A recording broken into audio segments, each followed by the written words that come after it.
한국이 중국 입국자에 대해 강력한 방역 조치를 시행하자 중국이 보복에 나섰는데요. 비자도 못 준다, 경유도 안 된다며 배째라를 시전하고 있습니다. 3년간 제로 코로나로 나라를 봉쇄하던 중국이 어느 날 갑자기 위드 코로나를 한답시고 PCR 검사를 폐지하자 중국인들은 환호성을 질렀겠지만 많은 나라들은 갑자기 골머리가 아파왔습니다. 그간 중국이 코로나 감염자 수와 관련 상황 등에 얼마나 장난질을 쳤는지 알기 때문인데요. 중국은 방역 조치를 완화하던 그 시점에도 감염자들이 급속히 확산하던 추세였죠. 3년 동안 거듭된 봉쇄로 메말라가던 중국인들은 국가의 방역 조치 완화에 해외여행 등 다시 시동을 걸기 시작했고 중국발 한국 여행의 예약이 갑자기 치솟으며 불안에 떨기도 했습니다. 이에 한국은 중국인 입국자들에 대한 고강도 방역 조치를 시행했습니다.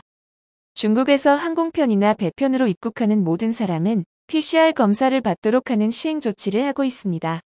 2월 말까지 중국에서 입국하는 사람은 48시간 이전 입국 직후 등 2차례 PCR 검사 음성 결과를 제출하도록 조치했습니다.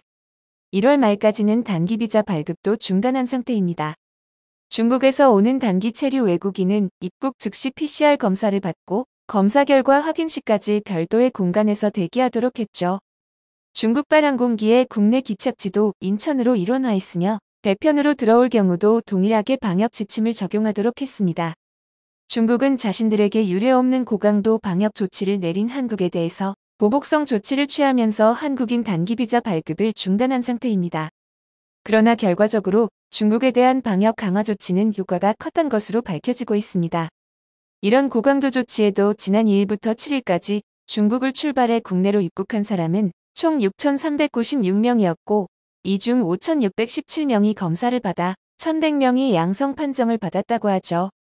중국발 입국자의 양성률은 19.6%였는데요. 이런 시행 조치에서도 높은 양성률을 보였는데 제재가 없었다 하면 더 심각한 일이 발생했을 것으로 보입니다.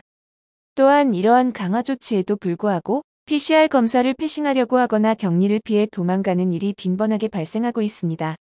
비자 발급 중단의 범위가 단순 여행 비자뿐 아니라 비즈니스로 중국에 입국해야 하는 사람들한테까지도 비자 발급을 중단해서 파장이 예상되고 있는데요. 여기에 더불어 경유도 안 된다며 으름장을 놓고 있습니다. 이어 이 사안은 한국이 중국에 대한 차별적인 입국 제한 조치, 취소 상황에 따라 조정할 예정이라고 밝힌 바 있습니다. 이러한 중국의 보복성 조치로 한국이 어려움을 겪게 된 것은 사실입니다. 그러나 그들은 멀리 보지 않더라도 곧 이 조치에 땅을 치며 후회할 나라는 중국임을 간과하고 있습니다. 그러나 중국인들에 대한 입국 방역 강화를 한 것은 한국뿐만은 아닌데요. 많은 국가들이 중국의 입국에 대해 방역을 강화하고 있습니다. 이에 각 나라들의 검역 강화 조치를 없애거나 완화할 것을 호소하고 있죠. 한국과 일본의 사전 PCR 검사는 비과학적 조치임을 강력 항의하는 가운데 보복 조치가 이루어진 것입니다. 그러나 많은 나라들이 중국 입국자에 대한 비슷한 검역 조치를 취하고 있으나 중국은 유독 한국과 일본에만 비자 발급 중단이라는 강력함을 보여주고 있습니다. 그러나 의아한 부분이 하나 있었는데요. 중국은 비자 중단을 시행하고 있는 한국보다 일본에 더한 보복 조치를 취하고 있습니다. 일본은 중국의 비자까지는 중단하지 않고 있던 상황이었습니다. 또한 한국에는 우리나라가 철회하면 중국도 철회하겠다 요구하고 있으나 일본에는 어떠한 조건도 걸지 않고 비자 발급 중단 조치를 취하고 있습니다. 이에 급격하게 얼어붙은 두 나라 간 관계에도 관심이 쏠리고 있는 상황이죠. 중국은 제로 코로나 정책으로 국민들의 불만이 최고조에 이르자 각종 시위가 넘쳐나며 반발에 부딪혀 무계획적으로 위드 코로나 정책을 시행한 것이었는데요. 이에 따른 부작용도 상당하다 보니 시진핑 정부의 정당성마저 흔들리고 있는 상황에 그 불만과 비판들을 대신 받을 대체제가 필요한 시점에 한국의 강력한 보복 조치를 시행한 것이죠. 그러나 중국은 매번 한국의 본때를 보여주겠다고 보복 조치를 취한다며 강경 대응을 하고 있지만 한국에서는 그닥 타격을 받지 않고 있습니다.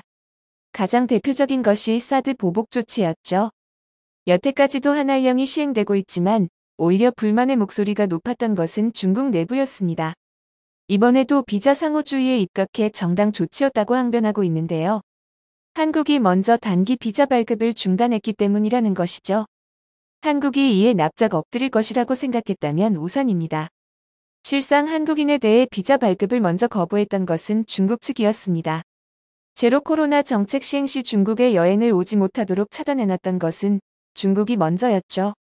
같은 맥락으로 이에 한국이 비자 상호주의로 비자를 중단했던 것입니다. 그러나 한국은 여행에만 제한을 뒀지만 중국은 비즈니스 등에 있어서도 단기 비자를 거부했던 것입니다.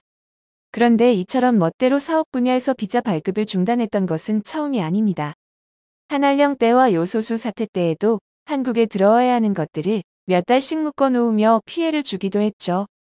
중국과 한국은 최대 무역 국가입니다. 이에 지금의 조치가 또 어떤 피해를 주게 될지 모르는 상황입니다. 하지만 그간 중국과의 무역 형태가 많은 변화를 가져온 것도 사실입니다. 중국은 한국에서의 중간재 수입이 크게 줄었고 한국은 중국 봉쇄령으로 인해 중국에 대한 의존도를 줄이는 데 노력해왔었죠. 베트남 등 동남아 국가들로 한국의 최대 수출국에 변화가 생기고 있는 시점입니다. 중국은 3년이라는 기간 동안 끊임없는 봉쇄령 등으로 많은 외국 자본이 이탈해 있는 상황으로 최대 공장들이 강제로 문을 닫고 다른 나라로 공장을 이전하는 일들이 많아졌습니다. 국가 경제의 파탄에 이르고 있는 상황에서 하나라도 더 외국 자본을 유치해야 할 판국이죠. 세계의 공장이라던 중국이었지만 지금 베트남, 인도 등 그 타이틀을 노리는 나라들이 많은 시점입니다.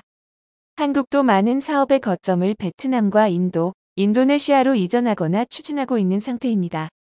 외국 자본으로 경제를 지탱해온 만큼 현 상황에서 한국과 척을 진다는 것은 위험한 생각일 수밖에 없죠. 미래 산업의 핵심인 반도체 패권을 가져오기 위해 미국은 갖은 애를 쓰고 있는 중입니다. 미국은 연초부터 중국 보란 듯이 북미 3개국을 형성해 반도체 동맹을 맺고 있죠. 북미 지역 내 반도체 생산을 확대하는가 하면 한국, 일본, 네덜란드와 대중 반도체 수출 제한 논의를 제안하기도 했습니다. 이에 맞선 중국은 반도체 굴기를 위해 돈을 쏟아붓고 있지만 그만큼 성과가 나지 않고 있는데요. 지금 흔들리는 경제를 붙잡기 위해서는 반도체 분야에 돈을 쏟기보다는 부동산을 필두로 한 경제를 살리는 것이 급선무라는 분석이 나오고 있습니다.